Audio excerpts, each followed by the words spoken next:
गौतम गंभीर भारतीय क्रिकेट की तबाही के जिम्मेदार है। आज भारत का हर चैनल, भारत का हर यूट्यूबर जो है वो गौतम गंभीर के बारे में बात कर रहा है कि नीतीश कुमार रेड्डी को किस हैसियत से उन्होंने एज एन ऑलराउंडर शामिल किया। श्रीलंका की टीम तीसरे नंबर पर है, पाकिस्तान चौथे नंबर पर है और भारतीय टीम वो जो है वो 5वें नंबर पर है।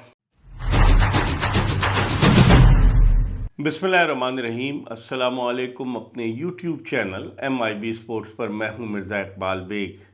अपने आप को क्रिकेट की दुनिया की सबसे बड़ी कुव्वत समझने वाले भारत को टेम्बा बावूमा की टीम ने चारों शाने चित कर दिया और आज सीरीज़ के दूसरे और आखिरी क्रिकेट टेस्ट मैच में जो गुवाहाटी में खेला गया, साउथ अफ्रीका ने भारत को 408 रन से हराया।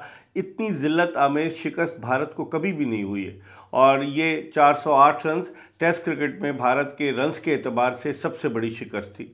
वो जो बड़ा बोल रहे थे जसप्रीत बुमराह टेम्बा बावूमा के बारे में कि बोना है, तो उस बोने की टीम ने जिस तरह की परफॉर्मेंस दी वो ठीक है, छोटे कद का तो है लेकिन छोटे कद का वो बड़ा खिलाड़ी साबित हुआ और टेम्बा बावूमा की क़यादत में साउथ अफ्रीकन टीम ने भारत को भारतीय सरजमीन पर 25 साल के बाद किसी टेस्ट सीरीज़ में शिकस्त दी। 36 साल के बाद न्यूजीलैंड ने भारत को टेस्ट सीरीज़ में हराया था, वाइट वॉश किया था। तो अब सब गौतम गंभीर को तनकीद का हदफ बना रहे।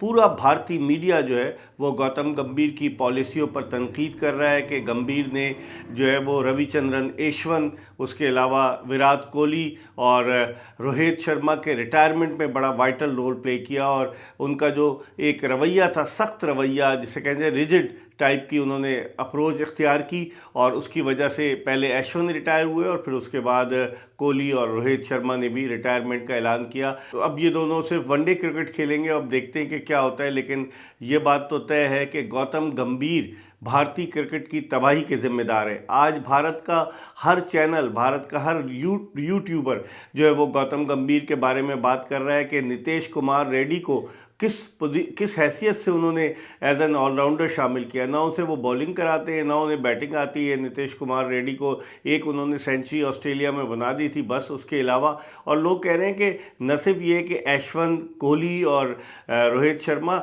बल्कि गौतम गंभीर की वजह से सरफराज खान भारतीय टीम में शामिल नहीं हुए, मोहम्मद शमी भारतीय टीम में शामिल नहीं हुए और बड़ी तनकीद हो रही है। उसके अलावा बहुत सारे लोग हैं, कुरनाल रायर जो है वो नहीं शामिल हुए। बेशुमार खिलाड़ी हैं जो अब तनकीद कर रहे हैं गौतम गंभीर की पॉलिसियों पर। चूँकि गौतम गंभीर का ताल्लुक़ हुक्मरान जमात से रहा है और गौतम गंभीर जब कोलकाता नाइट राइडर्स जीती थी IPL, तो उसके बाद गौतम गंभीर को भारतीय टीम का कोच बना दिया गया था। लेकिन श्रेयस अय्यर के साथ उन्होंने क्या किया, बेशुमार खिलाड़ियों के साथ जो सलूक उन्होंने रवा रखा है उसको देखते हुए अब वो भारतीय क्रिकेट के विलन बन गए और बहुत ज़्यादा तनकीद हो रही है। अब देखना ये कि गौतम गंभीर खुद अपने ओहदे से इस्तीफ़ा देते या फिर ये कि भारतीय क्रिकेट बोर्ड की तो पॉलिसी ऐसी है नहीं, लेकिन जब विराट कोहली कप्तान थे या रोहित शर्मा कप्तान थे तो भारतीय टीम अपने दामन में कामयाबियां समेट रही थी। भारत ने T20 वर्ल्ड कप जीता,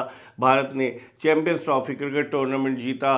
उसके अलावा जिस तरह की परफॉर्मेंस भारत ने दी माजी में, उसको देखते हुए गौतम गंभीर के आने के बाद तो भारतीय टीम जो है बिल्कुल चारों शाने चित हो गई। अब आप बताएं, लोग वाकई में सही तनकीद कर रहे हैं कि इतने सारे ऑलराउंडर आपने खिला दिए। नीतीश कुमार रेड्डी भी ऑलराउंडर है, उसके अलावा अगर आप देखें बेशुमार ऑलराउंडर, रविंद्र जडेजा भी ऑलराउंडर है, फिर वाशिंगटन सुंदर भी ऑलराउंडर है। बेशुमार ऑलराउंडर आपने खिलाए और नतीजा क्या निकला कि कोलकाता टेस्ट में आपको 130 रन का 125 रन का टारगेट मिला था, जिसमें आप 93 रन पर ऑल आउट हो गए थे।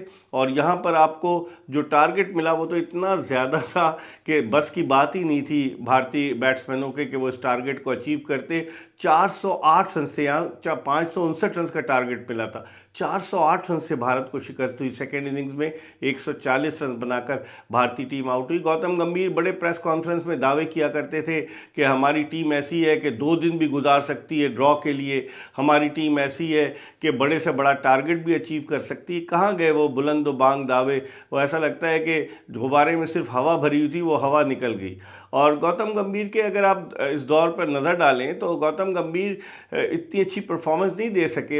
एशिया कप का वो क्रेडिट अपने सर लेते हैं। राहुल द्रविड़ उनसे पहले जो कोच थे उन्होंने बड़ी ज़बरदस्त परफॉर्मेंस दी, और जिस तरीके से भारतीय टीम, कहा जाता है कि मुखालिफ टीमें जब भारत का दौरा करती थी तो वो खौफजदा रहती थी कि भारत को हराना बड़ा मुश्किल काम है, लेकिन न्यूजीलैंड ने इस काम को आसान बना दिया। पहले न्यूजीलैंड ने गुज़िश्ता जो टेस्ट सीरीज़ थी वो तीनों टेस्ट मैचेस जीते, और अब टेम्बा बावूमा की कप्तानी में साउथ अफ्रीकन टीम ने अपने दोनों टेस्ट मैचेस जीते। अब साउथ अफ्रीकन टीम जो है वो आईसीसी की जो वर्ल्ड टेस्ट चैंपियनशिप है उसकी पॉइंट्स टेबल पर ऑस्ट्रेलिया के बाद दूसरे नंबर पर आ गई है। श्रीलंका की टीम तीसरे नंबर पर है, पाकिस्तान चौथे नंबर पर है, और भारतीय टीम वो जो है वो 5वें नंबर पर है। हालांकि भारतीय टीम ने इससे पहले जब आईसीसी टेस्ट चैंपियनशिप शुरू हुई तो 2 मरतबा उसका फाइनल खेला। इस मरतबा तो फाइनल पिछली दफ़ा ऑस्ट्रेलिया के ख़िलाफ़ साउथ अफ्रीका ने खेला, लेकिन साउथ अफ्रीका ने जिस तरह की परफॉर्मेंस दी, जो कैचेस लिए साउथ अफ्रीका ने, कमाल के कैचेस लिए। एडन मार्करम ने 9 कैच लिए और किसी भी टेस्ट मैच में सबसे ज़्यादा कैच लेने का नया आलमी रिकॉर्ड कायम किया। इससे पहले अजिंक्या रहाणे का था भारत के, जिन्होंने 8 कैच लिए थे। तो कैचिंग का मयार बड़ा ज़बरदस्त था। जो आखिरी खिलाड़ी मोहम्मद सिराज आउट हुए, क्या कमाल का कैच लिया एक हाथ से मार्को यंसन ने अपनी शॉर्ट पिच गेंदों के ज़रिए भारतीय बैट्समैनों को डराए रखा, और बैकफुट पर जा रहे थे भारतीय बैट्समैनों को, पता ही नहीं चल रहा था कि गेंद कहाँ से आ रही है कहाँ से जा रही है। और उसके अलावा साइमन हार्मर, जिनकी उम्र 36 बरस है, जिन्होंने बड़ा ज़बरदस्त कमबैक किया। उन्होंने 13 विकेटें पाकिस्तान के ख़िलाफ़ सीरीज़ में हासिल की, और इस सीरीज़ में उन्होंने 17 खिलाड़ियों को आउट किया। और जिस तरह की परफॉर्मेंस दी है साइमन हार्मर ने, तो उससे तो उन्होंने अपने मुस्तकबिल को, हालांकि वो 36 साल के, वो बीच में क्रिकेट छोड़कर चले गए थे इंग्लैंड, एसेक्स की जानिब से वो खेल रहे थे, क्योंकि उन्हें मौके नहीं मिले जो उन्होंने डेब्यू किया। फिर उसके बाद 2022 के बाद अब उनकी वापसी हुई थी जो है जो साउथ अफ्रीका की क्रिकेट टीम में, और फिर जिस तरीके से उन्होंने परफॉर्मेंस दी है, यकीनन साइमन हार्मर को क्रेडिट जाता है कि उन्होंने भारत को हराने में बड़ा नुमाया किरदार अदा किया।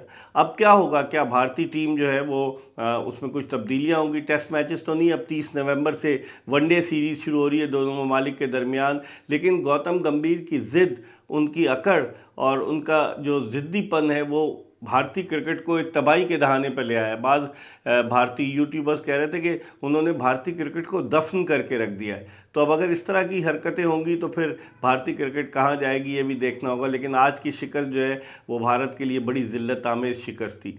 दूसरी तरफ अगर हम देखें तो ट्राई सीरीज़ में आज आराम का दिन है। कल ट्राई सीरीज़ का आखिरी मैच पाकिस्तान और श्रीलंका की क्रिकेट टीमों के दरमियान रावलपिंडी क्रिकेट स्टेडियम में खेला जाएगा। श्रीलंका की टीम जो है वो अगर कल का मैच जीतती है तो वो फाइनल के लिए क्वालिफाई कर जाएगी। जिम्बाब्वे की टीम इंतज़ार में इस मैच के नतीजे के, क्योंकि श्रीलंका को पाकिस्तान ने पहले मैच में भी शिकस्त दी थी और फिर श्रीलंका ने जिम्बाब्वे को भी हराया है। तो अब कल का मैच इंपॉर्टेंट है। अब तक इस टूर्नामेंट में इतनी जान नज़र नहीं आई है, इस ट्राई सीरीज़ में इंटरेस्ट भी इतना नज़र नहीं आया है, मैचेस भी कोई इतने सनसनीखेज़ नहीं हो रहे। पाकिस्तान की जानिब से सबसे ज़्यादा 7 विकेटें मोहम्मद नवाज़ ने हासिल की हैं, कि जबकि सबसे ज़्यादा रन्स जो है वो साहबजादा फरहान ने स्कोर किए हैं। और फिर उसके अलावा पाकिस्तान के जो मिडिल ऑर्डर बैट्समैन थे, चाहे वो साइम अयूब हों, चाहे वो सलमान अली आगा हों, वो इतनी अच्छी कारकर्दगी पेश नहीं कर पाए। अब देखते हैं कि क्या होता है। पाकिस्तानी फास्ट बॉलर भी, अब शाहीन शाह अफरीदी का अनफिट होना भी टीम के लिए बड़ा नुकसानदेह साबित हुआ।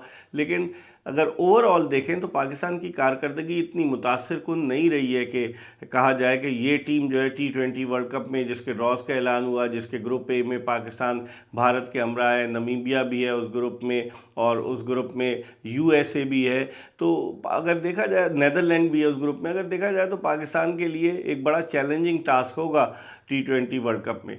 तो अब क्या होता है, कल के मैच में क्या होगा ये भी आपको बताएंगे, और भी क्रिकेट में कोई डेवलपमेंट होती तो वो आपको उससे आगाह करते रहेंगे। देखते रहिए MIB स्पोर्ट्स।